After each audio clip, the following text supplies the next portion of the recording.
नमस्कार, मी पूजा. काल आपण 16 सोमवार व्रताची पूजा कशी करायची ते पाहिले आहे. आज आपण या व्हिडिओमध्ये 16 सोमवार व्रताचे मुख्य आणि महत्त्वाचे नियम कोणते आहेत ते पाहणार आहोत. 16 सोमवार व्रताची सुरुवात श्रावणात येणाऱ्या कोणत्याही सोमवारी करू शकतो.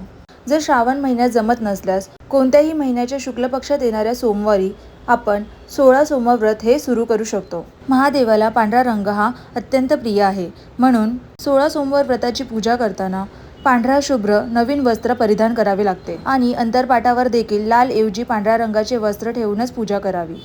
16 सोमवार व्रताची पूजा सकाळी किंवा सायंकाळी प्रदोष काळात केली जाते. प्रदोष काळ म्हणजे सूर्यास्ताच्या वेळेचा एक असा खास काळ जो भगवान शिवाच्या पूजेसाठी अत्यंत पवित्र आणि फलदायी मानला जातो.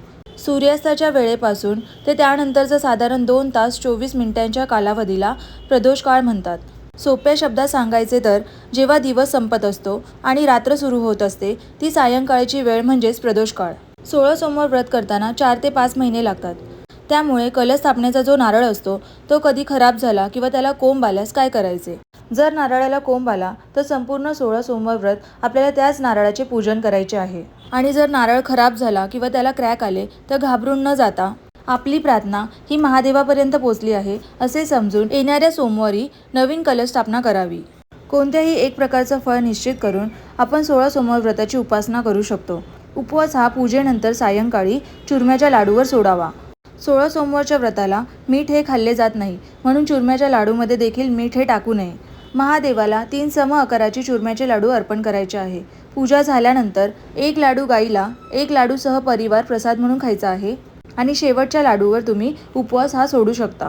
काही जण खडी साखरेवर देखील उपवास सोडतात. ज्याच्या त्याच्या इच्छेनुसार जो तो उपवास करत असतो आणि उपवासही तो त्याच्या मनानुसारच सोडत असतो, म्हणून तुम्हाला जसं जमेल तसं तुम्ही उपवास करावा. मासिक धर्मात पूजा करू नये, फक्त उपवास करायचा आहे. 16 सोमवार या व्रतामध्ये त्या सोमवारची मोजणी करू नये. जर कोणत्या कारणास्तव व्रतामध्ये खंड आल्यास पुन्हा नवीन येणाऱ्या सोमवारी आपल्याला नवीन संकल्प घेऊन व्रताला सुरुवात करायची आहे. 16 सोमवारच्या व्रतादरम्यान जर एकादशी, जन्माष्टमी आणि नवरात्री आल्यास काय करावे? तर आपल्याला 16 सोमवारच्याच व्रताचा उपवास करायचा आहे. बाकीच्या व्रताचे उपवास या दिवशी लागू होत नाही, कारण आपण संकल्प घेऊन या व्रताची सुरुवात करतो.